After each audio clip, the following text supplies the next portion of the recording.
Welcome back, all you psychos. Hey, Peralski, that's no way to address the audience. If you are returning from our supposed Halloween special, then you're probably crazy.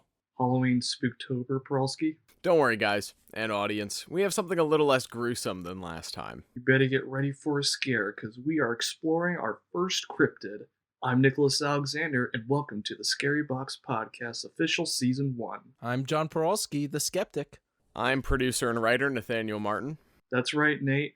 Today we will be taking a look at the Michigan Dogman. This werewolf is a classic haunt from 1887, appearing in folklore and an attraction to the Lower Peninsula area. Great, starting off strong with a werewolf of London. Actually, John, it's Michigan. Detroit? Rock City.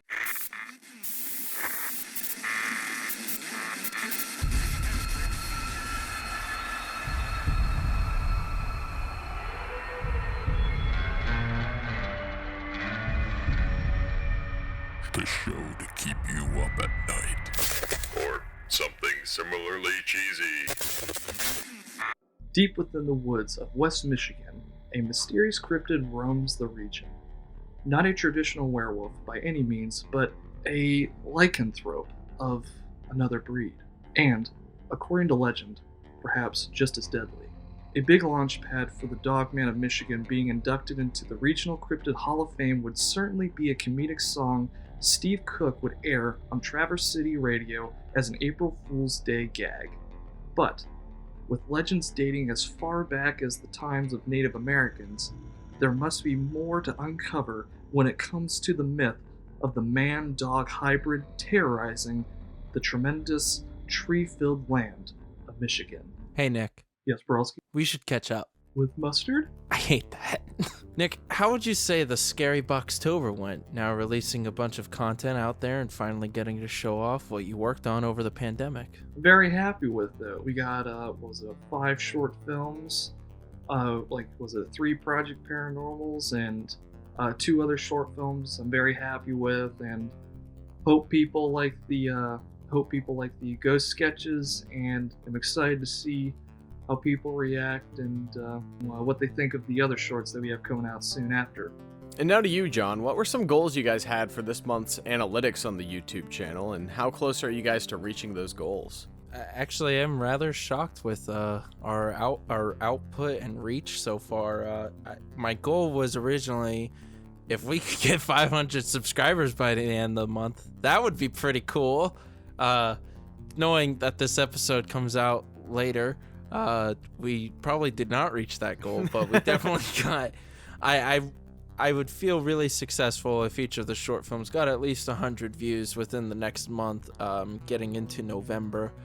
I really hope that people are enjoying these films. Each of them have a little something different to them, especially ranging from what Nick's done over the pandemic to back in the day what we were shooting in college where we had a crew. It's nice to see the range that we've gone through with seeing how many different short films came out and knowing that it ranged from the crews of having very little amount of people to about 30 people from the different ones we did back in college, and then seeing what Nick has accomplished on his own throughout this year during the pandemic and creating the Project Paranormals, which we still have 2 yet to come out. Nate, what project from Scary Boxtober would you recommend to someone who may not be familiar with our brand of content? I think the best starting point is honestly to start where the year started for you guys. I think free videotapes is the perfect launch pad into your guys' brand of content. I love free videotapes. Now that Halloween's come and gone, Nick, what projects are you currently working towards? Working on multiple stuff. Got trying to work on a feature script with Nate. Again, and keep doing that shit all the time. We're the new Coen brothers, John. Let's go. You gotta respect us. Yeah, but Nick, you gotta tease. You know, this is the first week in November. There's 2 projects coming out in December, sir. I was getting to there. It's the intro. Hurry up. I'll get there when I get there. Fine. And besides the feature, I'm also working on a short film that will be coming out December. That's going to be kind of like a little Christmas horror special idea kind of to it. Just be something fun and wild. just entertaining to watch. And hopefully people like it. After the success of this month, it really, to me, the success of sending out films to festivals and everything, we still want to build our content and build up what's on the Scary Box channel and see the variety of short films that the Scary Box can produce while still remaining pretty spooky. And I think that the 2 projects we have green-lit and ready to go for December are basically Project Paranormal specials is the best way to look at it. I'm very excited to do those 2. They're very inspired like the other 3 Project Paranormals you guys have seen, and the 2 that are going to be coming out after their film festival runs. I think that these Christmas special Project Paranormals are going to be very entertaining. And John, it seems you've been doing a little less creative writing and more business paperwork getting drafted up. Any exciting news with your production company as of late? Well, it's here, it's there, it's now. Shockwave Studios, it's official, operating under the name Shockwave Entertainment. Damn it. No, I'm very excited. Now we want to start making things a little more official, and then that way when the time comes to start building up bigger budget projects and sending things out to more festivals and getting that not only content out there but more people to watch our content and sending it to more places is really the goal. So I think that having a company to back that is really going to benefit not only us as a team and everybody that's worked on these projects together, but at the same time, it's going to benefit Scary Box itself. And what are we going to do next? And big things are coming. I'm very excited. Well, boys, do we feel catched up? I think so. Hope so. Well, then, and now, into today's story. The legend of the Michigan Dogman is rumored to have started on a summer morning in 1887, when a group of 11 lumberjacks in Wexford County were chopping down trees by the Manistee River. Right on the bay of the river, the lumberjacks spotted a dog getting some water. Sitting on the bay, watching the tide, Watching a dog on the bay. sipping up some water. Starting off strong, boys. Less depressing than last week, Nick. Speaking of which, breaking news. Good job, Nick, for planning so far ahead, because apparently Unsolved Supernatural's final season decides to have a Villisca Axe murder house. Nowhere before did we research when we were trying to find information on this goddamn podcast, anything about that. But nope, it looks like we're a bunch of thieves now. But no, we recorded that episode 4 weeks ago. The lumberjacks must have been close to running out of trees to chop down, because half out of boredom and half out of curiosity, the men tried to chase down the dog. The dog ran into the tree line and hid inside a log. You know what we're dealing with? Apparently Dr. Seuss over here. Nice rhymes over there. Dropping some bars. Don't thank me. Thank Nate. I tried to make it like elementary school reading level this week. Yeah, 11th grade still might be pretty tough. You know that word from earlier? What was it? Lycanthropod. Oh, wow, you Lycanthrope. can't say it either? Yeah, that's what I thought there. That's what I thought there, Bible boy. I was trying to say it from memory. You think I memorized the script? Lycanthrope. One of the lumberjacks decided to get a stick to try and push the runaway dog out of the hollowed log. What a jackass. I know, what a dick.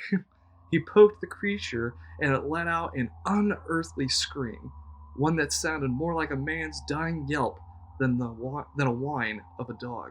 Hey, Nick, if you were running away from people chasing you, you hid in a log, and some lumberjack decides to poke you with a stick, would you bark like a dog just to like make them think, oh, I don't want to hurt the animal? Or would you just scream and try to scare him away like Obi-Wan in A New Hope? Rawr. Don't poke me. Rawr. I find it uncomfortable. Rawr. More like Big Chungus. Rawr, I'm Big Chunk. Rawr. And the other lumberjacks all shared a glance of terror with one another and took off back to the job site. Once the day's work was done, the lumberjacks never returned to that site of the Manistee River. So a dog scared him, you know, the dog in the log. Not just any dog, Peralski. The Dogman. You know, what did Teddy Roosevelt say if you ever see a Dogman? Speak softly and poke it with a big stick. Dogman! Cross the river while you can. Oh, jeez. I just went deaf. So did my neighbors. It's pretty late. I should shut up. I think I just woke my sister up. One piece of the Dogman mythos is he apparently only appears in years ending in 7. So, a decade later, in 1897, a farmer near Bexley was found dead hanging over his plow. A heart attack must have killed the farmer, but mysteriously a bunch of large dog prints were found around the body. You know what this sounds like to me, Peralski? Proof of the Dogman? I hope that's the weakest one, because that is pretty weak. Like, I mean, what? Did a heart attack kill him of the dog? Like, he saw the dog and he went... It's scary. You know how scary Dogman is? He's heart-stopping. I don't even want to continue my thought anymore. Just continue. I'm so disappointed. He had a heart attack. Once again, we are going to get copyright strike because you guys sound just like the music. The next season of The Dogman in 1907, an old lady who was living alone had the first encounter with the hind leg walking canine of the night. She reported to neighbors and friends that she awoke in the middle of the night to a pounding noise on the side of her house. I have a tiny chihuahua. Chiweenie, actually, you know. Does she make a pounding noise on the side of your house? Well, she can stand on her hind legs, right? So currently the picture in my head is just Fifi's the Dogman. How often does Fifi walk on her hind legs and everything? Just, I mean, she has crap balance, but you know, she can climb the gate. Her and her sister can climb the gate. Maybe they're related to the Dogman. she got out of bed and looked out her window. On the side of her house was a 7-foot-tall dog, up on its hind legs, walking menacingly back and forth. She let out a scream, and the towering man-sized dog looked at her window. She noted the beast had overtly human-looking bright blue eyes. Wow. It's like people in Dune, you know, the movie that literally just came out and I haven't seen yet, so I can't even make a good joke about it. It's the spice, man. It's the spice. This description of the Dogman is one of the few things that has stuck with the mythos since this encounter. Despite the believable scenario, her friends and neighbors brushed it off as a night terror, and the old woman never saw the Dogman again. Good. I'm glad they didn't just put her in a mental hospital immediately. It's 1907. Like, if it were you, Nick, I'd send you in the mental... It's 2021, and I'd send you in the mental hospital already, but, you know. You've already tried before, Peralski. It ain't gonna happen. I'll always come back. Lima didn't accept you. 10 years later, the Dogman would finally have its first encounter with police. On July 2nd, 1917, a sheriff out on a walk a few miles outside Traverse City saw an abandoned wagon in the middle of the dirt road. As he got closer to investigate, he noticed large dog-like paws along the wagon tread. Muy interessante, Peralski. What do you have to say about that? Nothing. Just continue.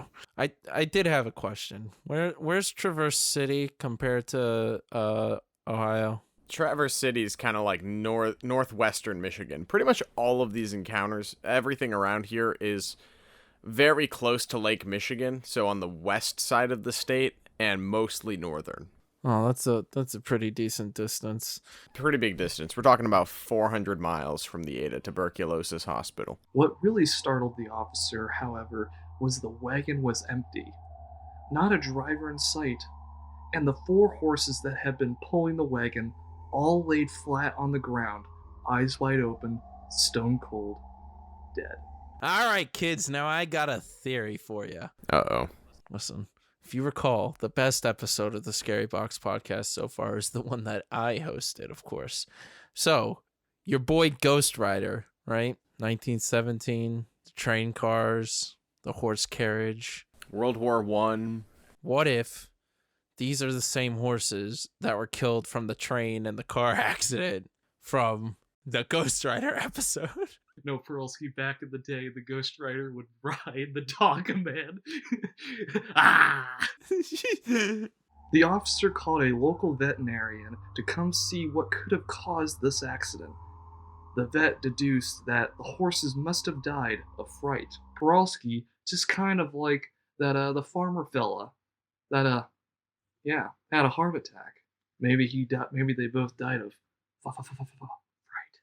I don't know. Cold place in 1917. Oh, July. Maybe it's not that cold. All right. Well, I don't know. 1917, 4 dead horses, no one in sight. What if somebody just killed the horses? With their eyes wide open? When you die, your eyes will stay open. Idiots. Yeah, that means absolutely nothing to me. Thanks, pal. All right, 4 dead horses, and somebody's like, oh, I ran out of gas. But where'd the driver go? To go get gas, find a new horse. Come on, guys, get with it. So he's gonna save a horse and ride a cowboy? I have no response to that one. That was really good. I don't even want to be here. In 1937, another particularly interesting encounter occurred. A man named Robert Fortney was walking home in Paris, Michigan. On his walk, he was attacked by a pack of wild dogs. 4 of these dogs were feral, but albeit relatively normal appearing. The 5th, however, came out of the tree line looking like a boss fight. Welcome to Paris, Michigan, idiots. What is it with these northern states and renaming everything? At least down here in Florida, it's all Spanish and not freaking Paris, Michigan. You want to eat a croissant and talk about the dog man? Pearlsky, do you think you could take on 4 dogs? Honestly, probably. If I'm being real, I don't even know if I could take one dog. Like, I don't know. Dogs are kind of scary, you know? Oh, Harley scarred me already. Once again, though. Now I know. At over 7 feet tall, this 5th dog had the muscular build of a full-grown man, walked on its hind legs, and commanded the other 4 dogs. Robert ran for his life back the way he came, and despite a few bites and scratches and a pair of ripped trousers, he was pretty much unscathed. See, that's the problem. Don't run from a dog. Makes them want to chase you. Even if they're friendly, even if they're mean. I don't know why you just didn't get a stick. Oh, no, I don't know where is that. Yeah, Nick, where are you going to get a stick from when your 4 corgis are after you, huh? Good point. Plan ahead. Speak softly. Carry a corgi stick. A few brief encounters of the not-quite werewolf appeared in the 40s and 50s, including a rise in general reports of a mysterious creature walking on its hind legs in the woods. However, the only physical evidence at this time was in 1957. A preacher man was heading to his church in Manistee early in the morning of June 30th. As he walked up to the large wooden doors, he noticed over his head large scratch marks left by a creature that had to be over 7 feet tall. 7 feet tall, Pearlsky. Are you catching on here? We got ourselves a dog. A dog can jump. Come on. Once again, back to these German Shepherds I grew up with, right? These bastards would jump these 5 feet tall fences, right? You know, these things could jump. They could definitely scratch a ceiling. Here's what I want to know. Is there a Six Flags or something in Michigan? I do not know. Yeah, there's like a place called Michigan Great Adventure, but it was not open in the 1950s. That I don't care that it wasn't open. I'm curious if currently, if it is open, Yes. there better be a Dogman attraction or ride or something. There's not, I don't think. Let me look it up real quick. Because I'm getting major Expedition Everest vibes. Yeah, that would be sick. During the service, murmurs of the strange marking echoed through the pews, and over the span of the next few days, the Dogman would be the talk of the town. Manistee would come to be the epicenter of the Dogman myth, as it, to this day, probably has the highest density of believers of the beast. In 1967, a pair of teens in Manistee parked their van in the woods. While the young man and young woman were parked, the windows began to fog. This wasn't caused by any strange phenomenon or anything. Just teens being teens, of course. Nice. All right, Nick, it's 1967. You're Every parked in the time. car. All right. What's my You're about to song? make out. What song is blaring on the radio as you're making out, waiting for the Dogman? I'm a Believer by the Monkees. That's my pick, baby. Honestly, that's a good one. I didn't see it until you just say it. Nate's like, light my fire. I like that mellow shit. Brown-eyed girl, bro. That'd be my song. The only problem is the girl you're making out with has green eyes and she's foaming at the mouth. It's the Dogman. However, halfway through their premarital playtime, something had jumped on the hood of the van. The young man, who has remained anonymous despite a follow-up interview years later, got off of his date and wiped down the window. I'm just imagining the scene from Titanic when whoever's hand it is slams against the car window up against, after it gets all foggy. I'm picturing the hand slamming against the window, and then the camera pulls out a little bit and it's just the Dogman on the other side of the window just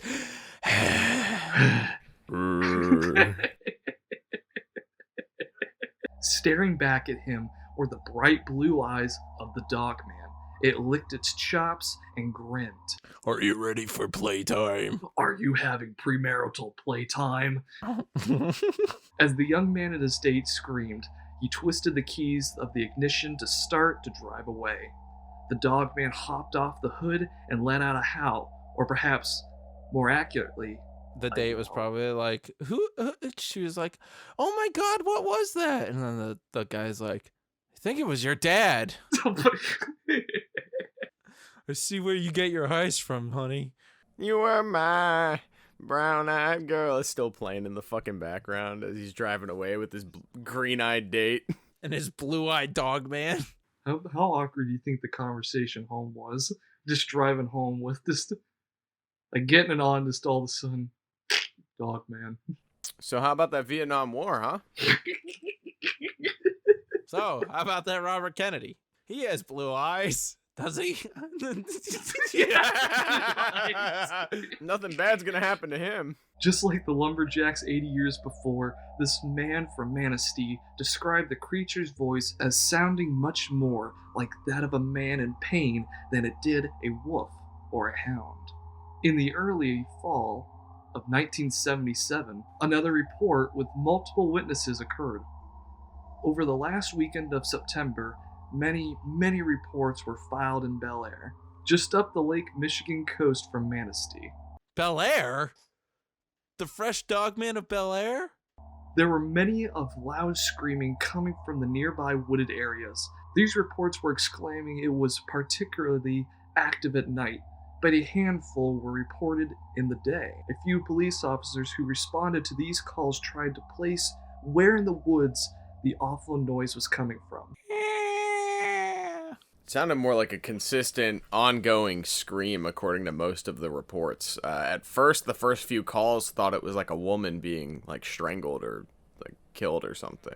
Is it kind of like the screams described earlier, where it's just kind of like a yell or painful yell idea? But like for whatever reason, whatever the hell was going on in Bel Air this weekend, like a lot of people were saying they were hearing it. I think something like 182 calls were reported to police officers in 1977, which is a lot for a town that small. How big is Bel Air? Population around then was probably around 25,000. Not a huge town by any means, but people in like near the wooded areas of the town on the outskirts. I think it's the east side of town where like there were a lot of reports called in over the course of 3 days, all about the same thing. After hours of walking through the trees and hearing the faint yell of a mysterious source, the officers gave up.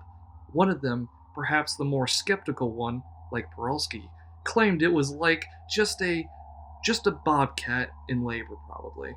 But the people of Bel Air remain unconvinced to this day. Interesting. A lot of bobcats around where I live. And yeah, those things are annoying. When they do make noise, they make a lot of noise. They can be really noisy animals, but they aren't often very loud. But when they are, you can definitely hear them from quite a ways away. You know, everybody's talking about the Dogman sounding more like a man. What if it is a bobcat just going, ah? Or what if it's, hear me, Peralski, hear me out, the Bobcat Dogman. The Bobman. The Bobman. The Babadook. Our main source for most of these Dogman encounters is from one source, an April Fool's Day broadcast of an original song, Steve Cook, a radio producer and collector of regional folklore, wrote and recorded a song titled The Legend. Hell yeah. Peralski, what are your thoughts on the Legend song, real quick? It's so disappointing. So what Nick and I did, Nate, I don't think you were there during this, but what Nick and I did was I played Bark at the Moon by Ozzy Osbourne and tried rapping The Legend of the Dogman lyrics. Oh, wait, no, I was there for that. The song itself is not great. I'm kidding, it's a masterpiece, JK. It's more of a poem or spoken rap to a somewhat static beat. But what really captivated listeners of Traverse City's WTCM was the chilling campfire-esque stories of the encounters with Dogman. While initially just a fun prank of sorts, Cook's listeners began calling in requesting to hear the song again. Other people would call in and share their encounters with the Dogmen and other unexplained cryptids. And before he knew it, Cook's show slowly became a local coast-to-coast AM of sorts. Are you guys familiar with Coast to Coast AM? I've heard of it. I have not listened to it. How is it, Nick? It's cool. I think it kind of blazed the trail for podcasts of today, like ours and many others, in terms of being like kind of like off-kilter stories of cryptids and the supernatural and things like that. They always had a kooky panel of guys that would come on and share their takes on other people's testimonies and stuff. Way ahead of its time. Talking 20, 25, 30 years ago even. See, Steve Cook sounds pretty cool, right? Like, I mean, this is great, you know. The song, you know, could use some work, but it happens. I think there's art and artistic value to it. Do you know when he released The Legend? 1987. Yeah, there's better music back then. Why are people waiting to hear this? The Dogman became a regional phenomenon as people came out of the woodwork to share their encounters in newspapers and magazines. Media outlets began to cover the folklore with a less tongue-in-cheek tone than Cook originally intended. Do you think that it helped his radio station? Oh yeah. Absolutely. That same summer in 1987, a hiker was found dead from an animal attack on a trail in Luther, Michigan. You know what it was? The bears. The Dogman. Almost immediately, rumors began to stir that the Dogman was still at large, although the official statement claimed that it was likely a black bear, which are extremely rare for the area.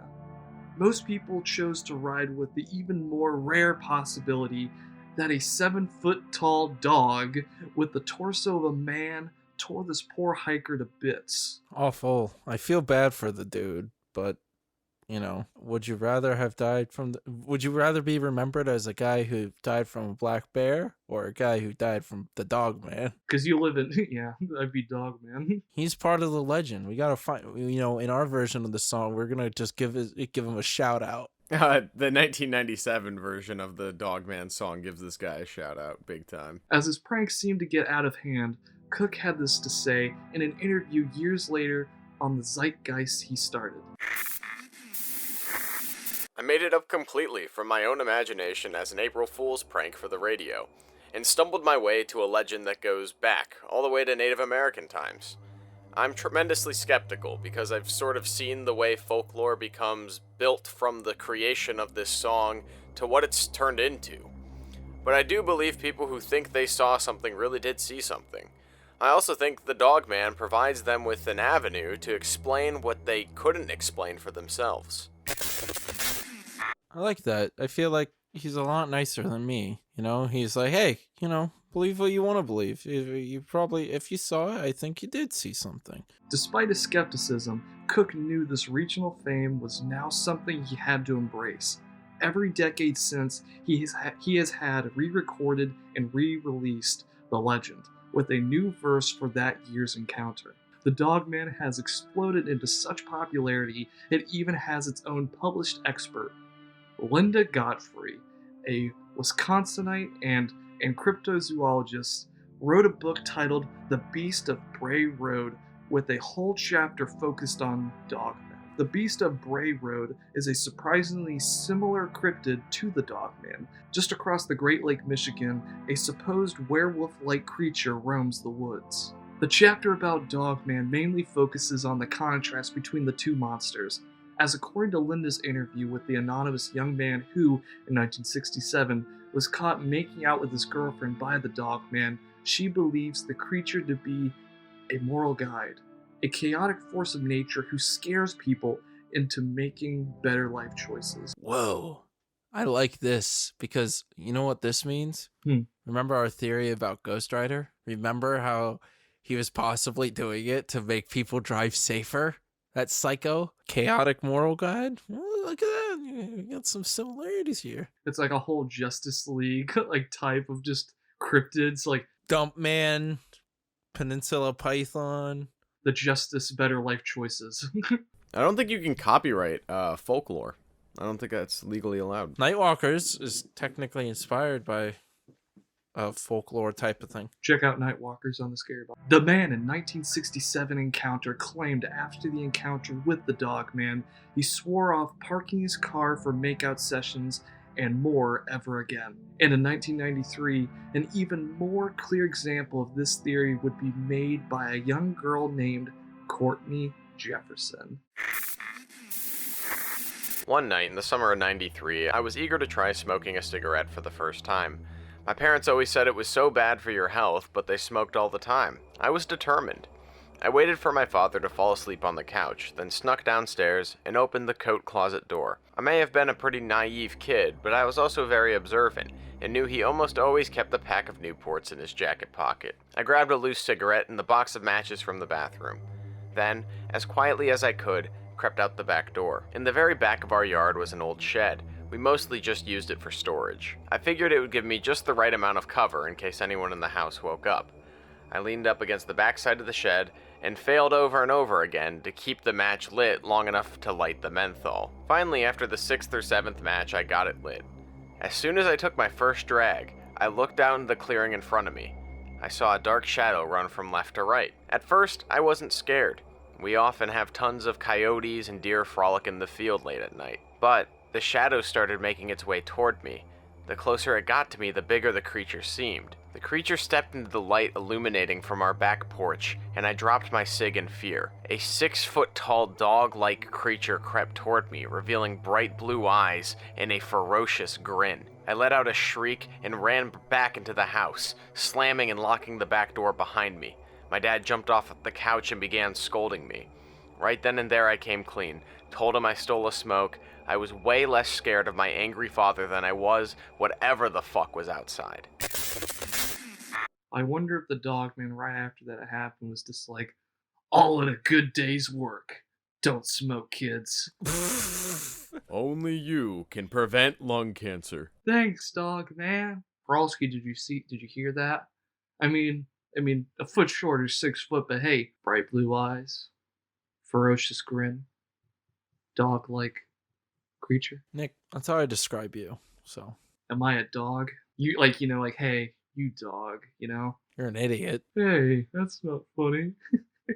Am I a pretty dog? If you were a dog, all right. All right, I guess we're getting into this. If I was a dog, what would I be? Nick's a poodle. What the fuck? Well, look at your hair. Nate, am I a poodle? Definitely a little show dog that's definitely scared of thunderstorms. That's you little poodle. What's wrong with being scared of thunderstorms? They're loud and booming and scary. Nick gives off kind of like annoyed, not necessarily pit bull, but like definitely like that American. No, I'm a bulldog. Bulldog. I was also thinking that maybe, but What about Peralski here? He's a mastiff, duh. Hell yeah. Maybe a Saint Bernard.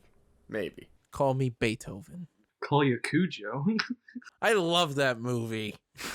Ugh, I don't. Literally hundreds of similar encounters like these exist. In fact, a whole podcast and YouTube show titled Dogman Encounters Radio, dedicated to documenting these stories on its 380th episode. Now, if you're anything like my skeptical co-host John Peralski, I bet you're asking yourself, where's the proof? Well, several photos of the supposed Dogman have been captured since the 1980s. However, most are extremely blurry, out of focus, or too far away, so all we see is a black mass. There's all the proof we need right there. Where these cryptids or UFOs, whatever, like they always know when to show up like, and who to show up in front of, because I swear, the people that try to get a photo or whatever, I swear, they have the most shaky hands in the world. The most popular piece of evidence of the Dogman was discovered in 2007. Shot on 8mm, sandwiched between home movies of jet ski rides and a family walking a dog, is the Gable film. You know what I just now realized? And I didn't know this before. I knew it was 8mm. I didn't know it was shot in 2000 freaking because I've only seen the scenes from it, of the Dogman section. Who? What? I don't know who. Hey, maybe. This is our best proof, is some guy shooting on an 8mm in 2007. That's wonderful, Nick. The whole presentation of the video is supposed to be believed that it was recorded in 1970 something on 8mm. The video surfaced online in 2007. That's kind of the conceived perception of this video when it came out. Okay, so that means that video could not even be from a year that ends in 7. This 30-second clip shows a dark, shadowy figure in the woods.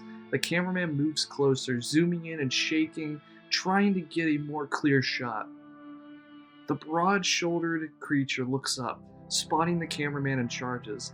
The camera falls to the ground and the video cuts out. Yeah, in the video, it looked like that the Dogman or whatever actually went up to bite. You could see the little teeth and everything. All right, Nick, quit making your fantasy over there. It's not real. It's a crappy video. Have you seen the video? Yeah, it looks like crap. It looks like I edited it on my phone on my iPod Touch in 2007. The video actually kind of weirdly reminded me of Sinister, like with the how it's, because it started off with just random. Hey, Sinister was edited because it's a movie and it's fake. This video was released online and spread like wildfire on early YouTube, just as Cook's 30th anniversary re-recording of The Legend came out. The final episode of History Channel's Monster Quest did a deep look at this video, trying to determine if this was real or a hoax. For a while, Michiganders believed this video to be the evidence they were looking for, and many who shared their stories of run-ins with the Dogman felt this matched the description. Misha, take a gander at this. Mission, take a gander at this dog, man. Wow. You are so lame. A year later, a follow-up clip was released, and suspicions began to arise. After the Monster Quest episode, Michigan resident Mike Agrusa admitted to making the hoax, but with a twist. He called on the man who started it all, Steve Cook, to help him. Holy shit. My boy. What a twist. My boy Steve Cook coming in clutch. He was a part of it the whole dude, he's like Palpatine. It was Steve Cook the whole time. What if Steve Cook has been the Dogman? And it's like a Mystery Inc. episode, and they're like, Mr. Cook, Radio Man Steve Cook, when they unmask him. I wouldn't have gotten away with it too if it wasn't for you meddling Monster Quest. And your stupid Dogman. And your stupid dog, man. Cook, being a skeptic of the Dogman legend he may or may not have created, was on board. He wanted to see if he could use the media format of video to get a rise out of people the same way his radio show did 30 years ago. So this guy's just a genius producer. My boy. I gotta look up to this guy. Thank you, Steve. How old is Steve Cook? I think he was like 32 or something when he made the Legend song. So he's probably 76 or 77 now, if my math does me right. You think we'll get another verse in a few years? Yeah, we'll go on tour with him. He'll be like our Mick Jagger. Yeah, I think at 81 he'll record the 2027 Dogman. Wait, but we need to have a sighting in order for him to do it. I don't think so. I think he'll just make one up. Oh, okay. Oh, yeah, you're right. In 2011, a low-budget horror film simply titled Dogman was released. Starring Michigan local TV star best known for playing Andy on the sitcom According to Jim, Larry Joe Campbell. The film was a mild success with people familiar and perhaps even obsessed with the Dogman myth. To promote the movie, director Richard Brower took the movie on the road to many of the small towns in Michigan where Dogman sightings have occurred. That's actually really cool. I like that idea. That's actually really cool.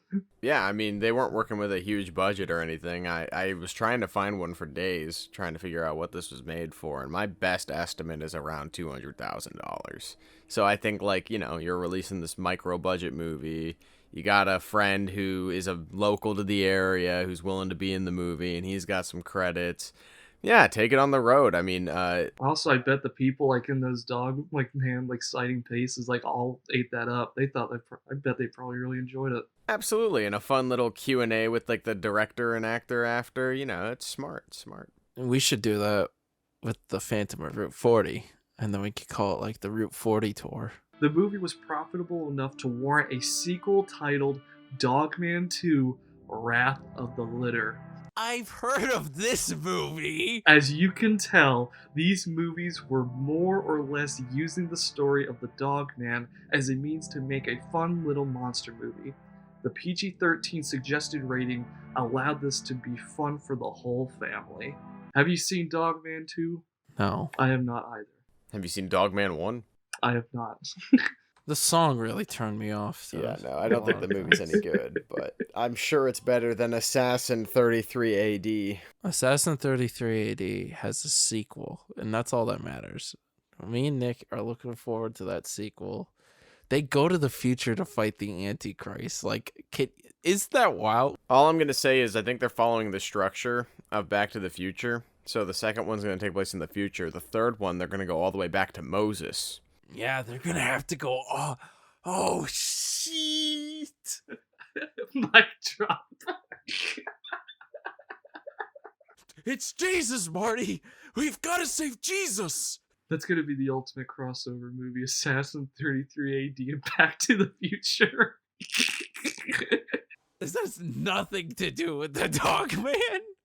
Despite the pranks and jokes, the movies and songs, hundreds of people from the Great Lakes region have reported sightings of the Dogman and other canine-human hybrids lurking in the dark forests. This leaves us and you, our audience, with many questions. What makes the legend of the Dogman so fascinating?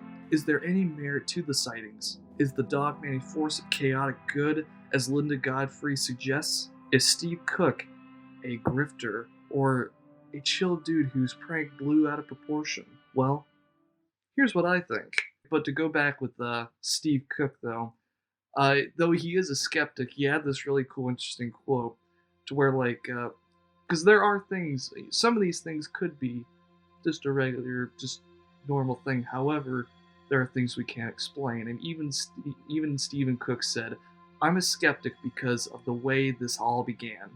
I watched it evolve over the years, but I do believe there are things out there that we can't explain." And also, there's just like a lot of things regarding to like what this could be, and like was it in the Beast of Bay Road, it talks about not only just the having, like, basically saying with the possessing the combination of human and wolf qualities, like the Dogman and stuff like that, as well as like they were thinking about trying to figure out like the name they had for like a very species type.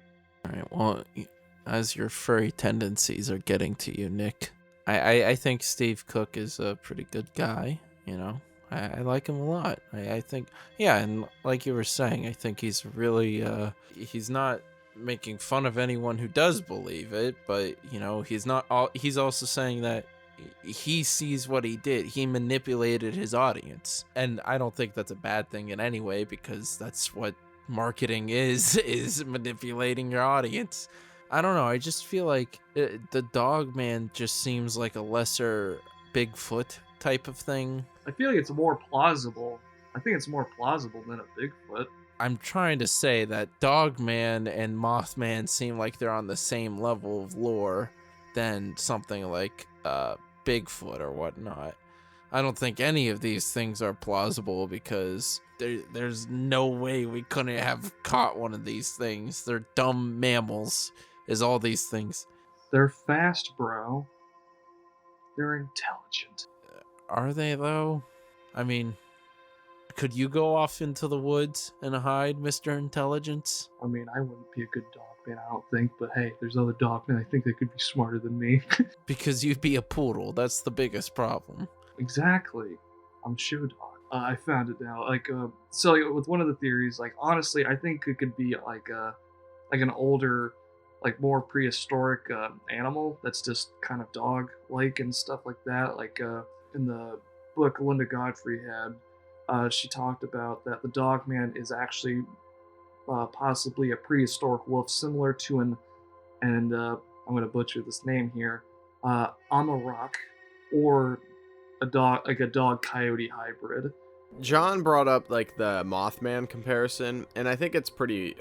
I would say if we were to do like a cryptid tier list, which is a really good idea for like a year, like season finale or something. But anyway, I do think that Dogman would be in the same tier as something like Mothman. One, because of the cultural relevancy, although it's a pretty regional specific.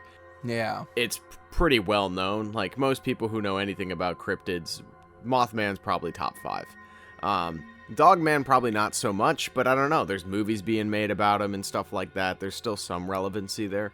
But one piece of evidence that I think at least indicates that they're on the same playing field is if you were to put a pin where most of the Dogman encounters have occurred, they're all within a span of about 100 miles. Just like the Mothman one is pretty much exclusively Point Pleasant. I'm sure there's been other reportings elsewhere, but both of those cryptids kind of have a very specific small region where they've been spotted. There's not too many people claiming they saw the exact definition of a Dogman in, like, I don't know, Wichita, Kansas, or Sacramento, California. And I think that's one of the things that makes the Bigfoot thing so unbelievable, is like, oh, this Sasquatch is all over the place. Like, there's maybe dozens of them. Well, there are also different types, though. Because, like, what I was kind of thinking, theory-wise, was, well, what if the Dogman is a type of Sasquatch, then? Sasquatch doesn't mean Bigfoot, specifically, because isn't... No, but it does mean primate, and a dog's not a primate. But if it's a dog-man hybrid, wouldn't that therefore make it a primate? How big is the coyote and wolf population in Michigan? Pretty big. Northern Michigan especially has a pretty big wolf population compared to other parts of the country. Coyotes are just everywhere all over the state for the most part. I mean... Yeah, why isn't the Dogman over in London?